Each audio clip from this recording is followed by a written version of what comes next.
Elle roule sur lui, le témoignage bouleversant du père de Yanis, tué par une automobiliste. Hakim est venu témoigner sur le plateau de Touche pas à mon poste, vendredi 28 octobre 2022. Le père de Yanis a livré un témoignage bouleversant sur la mort de son fils, tué par une automobiliste en février 2022. C'est un témoignage qui a bouleversé les chroniqueurs de l'émission Touche pas à mon poste. Vendredi 28 octobre 2022, Cyril Hanouna a donné la parole à Hakim, un père de famille. Il souhaitait être entendu pour raconter l'histoire de Yanis, son fils de 8 ans qui a été tué en février 2022. Il a été mortellement fauché sur un passage piéton à Perpignan, explique d'abord l'animateur de C8 avant d'ajouter « Vous n'êtes pas là, vos enfants rentraient du parc, avec votre femme. Une journée tout à fait normale. » Hakim prend le relais et poursuit « Un premier véhicule s'arrête. Ma femme s'engage, Yanis est pressé, il est un peu devant. Un second vient de droite, conduit par Marie-Christine, à toute vitesse. Elle ne s'arrête pas. Selon le père de famille, la conductrice roulait pratiquement au double de la vitesse alors qu'elle se trouve dans une zone à 30, précise-t-il avant de déclarer « Le choc est tellement violent que Yanis est projeté 6 mètres plus loin. Le petit garçon se trouve au sol, blessé. Elle a encore le temps de freiner. Tout être humain appuie sur la pédale de frein mais non, elle décide de s'enfuir et elle lui roule dessus, a-t-il affirmé. Une déclaration qui fait immédiatement réagir le public et les chroniqueurs, très choqués de l'entendre. Yanis, un petit garçon de 8 ans au destin tragique. Hakim est bien décidé à raconter ce qui est arrivé à son fils. Il est blessé par terre, vivant et elle l'achève, déplore-t-il.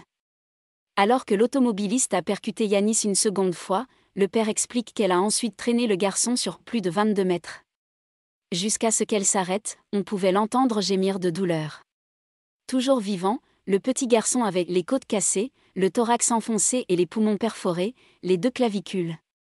Il a tout simplement été broyé, poursuit Hakim avant d'ajouter, il a senti tout son corps se casser. Le plus difficile pour le père de famille est de se dire que durant ces 22 mètres, son fils a gémi de douleur et son calvaire a été long.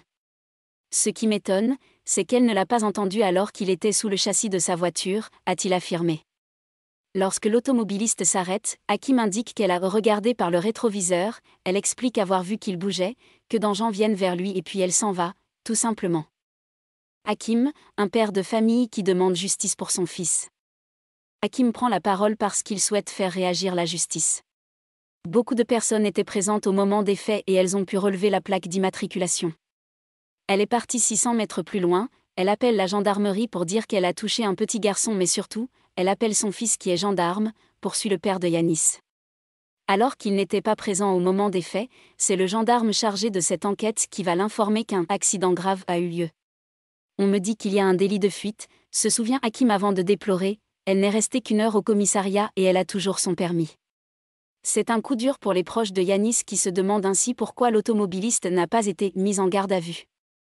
De plus, elle ne sera entendue qu'au mois d'avril donc elle a eu le temps de changer de version, assure-t-il.